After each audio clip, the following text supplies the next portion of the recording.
All right, and now let us say hello to the man who holds the second most wins in UFC welterweight division history, right behind the great George St. Pierre. It's that man, 17 wins at 170 pounds for Neil Magny, and he's kind enough to join us today on the program. Neil, how are you? I'm doing great. How are you doing? I'm doing really well, and it's been a really interesting time for you, and I'm happy that we get to talk about it because, there's been a lot of talk about who's next for Khamzat Chimaev, this locomotive, if you will, this rising star at 170 and 185 in the UFC, and they were trying to find him an opponent for December 19th, their last show of the year, and there was all kinds of talk, and they wanted to get him on the last card of the year and all this stuff, and it seemed like they had a lot of trouble finding an opponent, and it seemed, at least to me, Neil, that there was someone sitting in the front of the class raising his hand saying, pick me, pick me. And the teacher was just looking around and saying, like, hey, is there anyone out there? And you just could not get anyone to take notice of you raising your hand. Is that what happened here? Because it really did seem like you were ready to go on December 19th. Yeah, I mean that's exactly what it feels like. Um, I was hearing left and right that this man was having a hard time finding a fight, and I stepped up over and over and over again, saying I was willing to fight this man. I even took it a step further, and that every single time that there was an article or there was a post or there was an interview or video, whatever it may be that involved him not getting an opponent, I took a step further and threw my name in the hat there as well. So like not just making known to the UFC that I was ready to fight, but making known to him, his manager, and the fans as well. And it was pretty frustrating that I didn't get that matchup. It was even more frustrating that it went to Leon Edwards. Because if I'm being honest, like Kazmat, the fight, it wasn't a fight that excited me at first. I mean, the guy was he had some hype behind him. He's on a 3-fight win streak. He's undefeated. Yeah, it's a guy I would love to test myself against. But in reality of it, I personally did not think he deserved a top 10, a top 15 opponent. But because of lack of activity at the welterweight division, I saw his opportunities to one, keep busy, two, go out there and make a bigger name for myself. And that's why I was even entertaining the idea of fighting Kazmat. And so ultimately, why didn't you get it? I have no idea. I thought it was a done deal. I literally got on the phone with my manager on Thursday, and he was like, "Hey, man, it's a done deal. We got you to fight. We're good to go." And the next day, I leave sparring after like making adjustments and figuring out who my training partner is going to be and that kind of thing. Um, Made adjustments, getting ready for camp for Cosmont. And on my way home from the gym, I start getting notifications that he's fighting Leon Edwards. I'm just scratching my head like, wait, what? Like, how did that even come about? Like, like as far as I knew, Leon Edwards wasn't willing to fight a guy that wasn't ranked below number 5. And so much so he wasn't willing to fight a guy who wasn't ranked at all. So the fact that that fight even came about, I was just dumbfounded. I was blown away by that. And did you get an explanation? Like, did you then call your management and say, okay, like what happened? How did we go from having it to not having it? No, not at all. The only thing I can possibly think of that caused this fight not to go through is his team thought it was a better matchup for him. I'm not going to sit there to my own horn and say that finding a number 8 guy is a better deal than finding a number 3 guy, but I'm pretty sure his team might have thought that Leon Edwards was the easier fight for him. He matched up better against Leon Edwards than he would against me. Did they say that to you? Did his team, or is this just something that you're thinking? This is something I'm thinking. The fact that like he was willing to entertain fighting everyone else but me. I think that that's pretty obvious at this point that his team and himself believed that the easier matchup for him was Leon Edwards. In my opinion, it's a no-brainer, but I think the proof's in the pudding. How much more they have to say I'll fight this man for him to step up and take the fight. So how do you internalize that? Like, is this like a moral victory for you? So for me, it's pretty disappointing. Here I am going into November, and I still don't have a fight. So I honestly feel kind of defeated about the whole situation. If it wasn't Kamzat, then give me somebody. Give me Mike Chiesa. Give me Wonderboy. Give me any of these guys that are ranked and haven't fought in a while. And give me an opportunity to go out there and showcase my skill set. So for me, even though I'd like to pat myself in the back and realize that I was such a tough matchup for this guy, that they chose someone else over me to fight. It is frustrating to be on the sidelines watching this play out without having to fight for myself. So I think there might be something to what you said. Also, I'm just curious about this. Obviously the UFC has a lot invested in Khamzat, right? They clearly think that he's a great fighter, a top draw. They're promoting him and whatnot. Do you think it's possible that the UFC thought that this was a bad matchup as well, and that's why, like I said, they were the teacher at the front of the classroom. You're raising your hand, and they're not picking you? Man, I mean, when Dana White himself had that interview with Brett Okamono, and he said, "Hey, I'll give credit where it's due. Neil Magny's the only guy that was willing to step up and fight this guy." I thought that was nail in the coffin for me. I thought that statement right there was going to get me to fight. So for this fight to still get passed over and given to someone else, I was just sitting there scratching my head like, dude, what else do I need to do in order to get a fight against a guy with some rank behind him or a guy with some hype behind him? I mean, I legit thought it was a done deal and I was ready to go. So that was a bit of a bummer not getting that fight. So I agree with you. I think that this is a moral victory, and I think that there's a part of you that say like, hey, they didn't want him to fight me because they thought it was a bad matchup. But in another way, is it almost symbolic of your career where it just kind of feels like you get looked over sometimes? You're not the loudest guy in the room, you don't get the shine, you don't get the hype, and now here they went and tried to find someone else to fight him. Yeah, I mean, and that's honestly that's the part where it's getting frustrating because in the past I never called out a single person in my fights. I was always like ready and willing to fight whomever the UFC threw my way. I never tried to pick my shots. I never tried to pick my opponents. I never tried to do any of that. And in more recent years or interviews with other people, I was getting criticized for it. I was getting criticized for not being a guy that was vocal, not being the guy that was asking for specific opponents, not being the guy that was going out there demanding certain fights. So I was like, you know what? Here's my shot. Here's my shot. Here's my opportunity to shoot my shot and ask for a fight that I want and a fight that I can go out there and really impress the fans with. And I did that, and it started gaining a lot of traction. I mean, there are people all over the place talking about this passive matchup between Khamzat and I. And I legit thought that I had did the work, the dirty work, as far as calling someone out to make this fight happen. So to do all that and get to the point that Dana White himself said that he believes that I should get credit for this fight and still have it fall through, I was just like, man, dude, like, what is the guy to do here? I mean, if you step up and fight anyone the company throws at you, you get looked over. If you step up and say, give me that fight, you get looked over. So at this point, what do I possibly do to go out there and get the fights that I want? And I know I sort of asked this before, but just to be clear, since they've booked the Leon fight, has Dana called you or anyone from the UFC called you or your management and said this is the specific reason why we didn't go with Neil? No specific reasons whatsoever about this fight, and it's and that's the part that's that's a little bit frustrating for me. I mean, at the end of the day, I understand that it is a business and they have to make the best business move for them, so that part is understandable.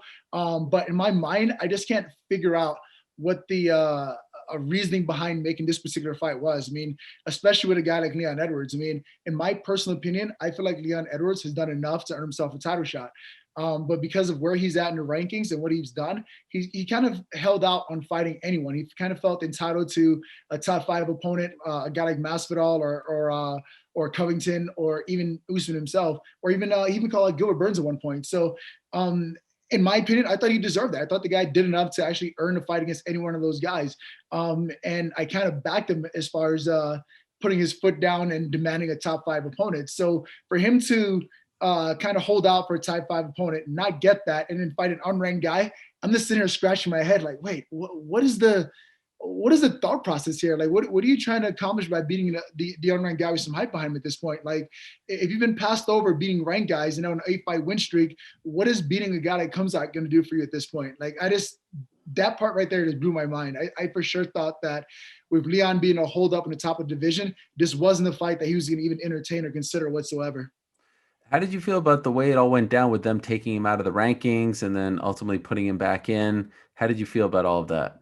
I thought it was a good move. I mean, there are a lot of guys that are sitting in that top five who are just trying to ride off in the sunset. They're like, oh yeah, I made it. I'm content with being here. I'm good to go. I don't want to risk fighting a guy who's number 6, number 7, number 8. I rather fight top 5 and up.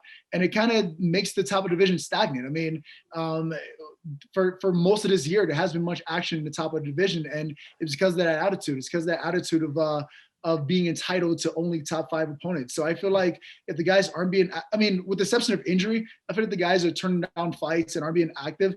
Go ahead, move them out of the rankings and allow somebody new to get in there and shake things up rather than holding up the entire division. So 17 in a row now for you. I mean, there's a very good chance you are going to surpass GSP, and yet you haven't had a chance to fight for the belt yet. You're not, like one of the top draws at 170. What do you have to do to take that next step? What needs to happen? And for And my by the way, I career should be clear, not 17 in a row, 17 at 170. consecutively, I yeah. said in a row, that would be incredible, but just want to make that clear. Yeah, I mean, I feel at this point in my career, it's time for me to really step up and be more vocal and demand what I want. I mean, not just go out there and win fights, but like decisively win fights. I mean, the Robbie Lawler fight, going out there and just completely dominating a guy who was one of the most feared men in welterweight division. I feel like those are the kind of fights I need to keep going out there and putting on for the fans and for the UFC and demanding my place for fighting for the title. So I'm not above fighting every single person ranked number 7 through 1 in order to get my title shot. But I feel like going out there, making a statement every single fight, and being more vocal is what I need to do in order to fight for that title. Even with this fight and the way it played out, I realized that I don't want to put myself in the same boat as Leon Edwards. I don't want to be a guy that on an 8-fight win streak, but still not fighting for a title. So if it means having to do a little bit of dirty work as far as calling out opponents and demanding what I want out of my career and for my career, I'm ready and willing to do that. I mean, at the end of the day, closed mouths do not get fed. I love this. Does this new, because I know in the past you've said you don't like to do this sort of thing. You don't like to call people out and be the squeaky wheel. My partner, Chael, has been critical of you and has tried to give you advice. Have you seen any of these clips from Chael and have you taken them to heart? Yeah, absolutely. I mean, when Chael made his thing a couple weeks ago about being interesting, at first I was like, dude, who's this guy? Who's this guy? Screw him. I'll show him interesting. Like, who does he think he is? But at the end of the day, when I let cooler heads prevail, I was like, you know what? He's onto something here. Like you said, I have 17 wins in the UFC welterweight division, the second behind GSP. That itself should be spoken of more often, but it's not. And if it's not being spoken more often, it's not anyone else's fault. It's my fault. So I need to go out there, be more vocal. I need to go out there, demand a lot more for my career because at the end of the day, no one's going to give me anything. I have to go out there and take it. So I need to be vocal about what I want. I need to go out there and make sure that it happens for me. I love it. Is part of your mission now, I would imagine you're so close, you want to get to number 21, right? You want to have the most wins at 170. Absolutely. I mean, I'm going to go down in the history books for the UFC. I mean, I'm very close to doing that right now. I mean, I'm one of 2 guys to have 5 wins in a calendar year already. I want to surpass GSP is with the total number of wins in the welterweight division, and I want to retire being a champion as well. So at this point, I'm willing to do all the dirty work, like I said, in order to make that happen. If it means calling people out left and right, I'm willing to do that. I'm ready to do that. And by the way, if Khamzat gets by Leon, is that still a fight that you'd like? Oh, absolutely. I mean, if he gets by Leon, it even makes more sense at this point. He gets by Leon Edwards, who'd be a ranked opponent. He won't be a guy that guys are just kind of tossing out as being a hype train. He would actually have secured his spot in the top of the division. So I'd want that fight even more now. I mean, in my mind, I feel like he was spared by getting the Leon Edwards fight just because what I envisioned doing to that man in the cage, if I got that fight, I feel like Leon Edwards pretty much saved him from that. So if he somehow makes it past Leon Edwards, I would absolutely love to get that fight against him. I want to go out there and really show the guys how tough the welterweight division is and why I deserve to fight for a title. Do you think he's a hype job right now, or do you think he's for real? So it's give or take. I mean, at this point, he hasn't really beaten anyone in UFC who's worth mentioning to really give him as much credit as to have him fight a top 5 guy. But if he gets past Leon Edwards, then absolutely, the guy's a real deal. I mean, he's a real test. He's a real threat in the division, and I absolutely want a piece of that. And by the way, just that comment before, like the things that you would have done to him in the cage, these aren't the typical things that Neil Magny has said in the past. Like that is a big statement there. What would you have done to Khamzat had you Man, met? like I go in the cage and I really put a pace on guys that breaks guys. I make guys not want to be in the cage anymore. This guy is riding the train of being a guy that wants to fight everyone, wants to fight often. I make guys question whether or not they want to go out there and do it again. I literally break guys in the cage, and that's what I would have done the Cosmo. I would have made him get to the point where he's just like, man, do I really want to compete at welterweight anymore? Maybe I should just go to middleweight. These guys are a lot slower, probably. These guys are a lot easier to keep up with. I don't want any part of this welterweight division more because of Neil Magny. That's the kind of fight that I would have brought to Cosmo. Off the top of your head, highest ranked guy you ever fought, who would it be? So with guys like Hector Lombard, guys like Do you remember like what they were, like what number I they had want to next to? say Hector Lombard was top 10 when I fought him. Kelvin Gastelum, Was there I ever want a to top say 5? Gastelum was top 5 at one point. I can't remember if it was when we fought he was top 5 or shortly after, but I remember he was top 5 as well. I Okay, mean, so it just the reason I asked this was like, here's a guy who's not even ranked and he's getting number 3. How does that sit with you?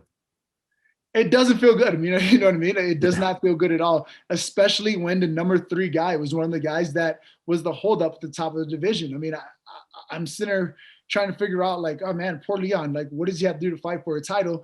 And here he is fighting a guy who's not ranked. I'm just like, well, I mean, in his defense, I hope this is it for him. I hope he goes out there and he puts on an amazing performance. And this is win number 9 for him. He does eventually fight for the title at that point. But in my mind, I can't understand why hold up the top of the division and then turn around and fight an unranked guy. I just can't see how that plays out for him fighting for a title. And to me, that's frustrating because I'm like, why hold up the top of the division? Why hold up the number 8 guy getting a chance to number 3 guy in order to fight an unranked guy? Go out there and like risk it all for what you want. Put it on the line and try to get that title shot. I mean, even if you're getting overlooked, like just keep being consistent, keep putting it out there. And for him to take such a huge step back, in my opinion, I'm just trying to figure out why he would do such a thing. But I don't know. I don't want to come across as being bitter at all. I mean, I do hope both these guys go out there and have a great fight to the best man win. I look forward to fighting either one of them, but it is a decision that doesn't sit well with me, and I don't understand the thought process behind it.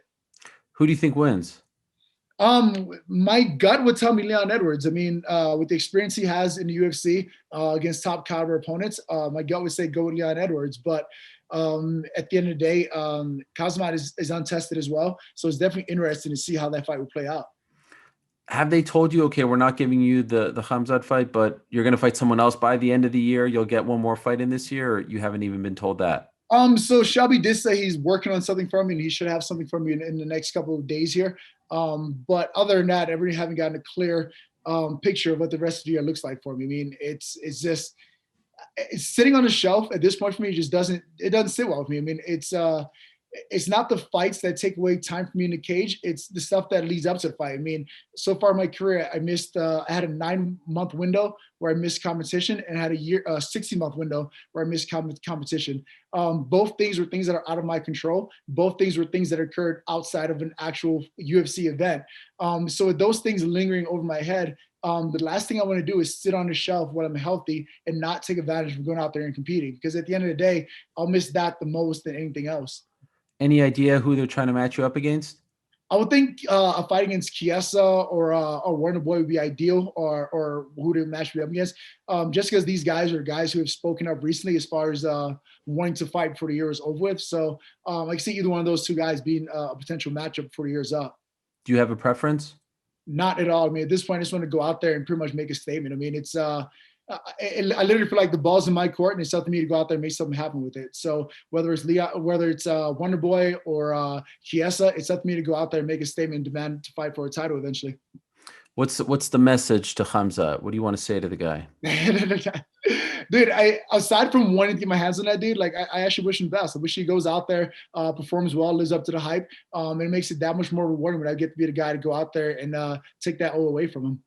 Okay, I thought maybe you'd say like you want to make him humble, you want to, humble pie, this and that. But no, be as cocky as you want. I mean, I want that full energy when it comes time to fight Khamzat. I want to be on the highest horse possible. I want to be as confident as possible going into that fight against me. I want to be the guy that takes that away. So by all means, go out there, perform well against Leon Edwards. If you get the win, best love to you. Let's make this thing happen in the future. Well, man, much respect for being that kid in the front of the class, raising your hand. I mean, it felt like you were doing it for like 3 weeks there. And it's just a strange thing that they couldn't, they couldn't pick you for whatever reason. They ended up picking Leon, and that's obviously a big fight. But I think you gained a lot of street cred, right? I think the fans recognize that. Do you feel like you gained that street cred from the community? Oh, absolutely. I mean, the fans are left and right saying, man, that's BS. Neil Magny should have got that fight. Neil Magny's ready to step up. They ducked Neil Magny and everything else like that. So the fact that the fans and all my peers are recognizing that I was the guy that was eager to take that fight, and it was on Khamzat and his team to take the fight, and they chose to go an easier route with Leon Edwards. I'll take the street credit at least and do the best with that. Appreciate the time as always, Neil. Good luck getting that final fight in before the end of the year, and congrats on the recent win over Robbie Lawler. Great performance, another great performance for you, and I hope that in 2021 you will get those big fights that you are looking for. Absolutely. Thank you so much. Thank you for watching ESPN on YouTube. For live streaming sports and premium content, subscribe to ESPN+.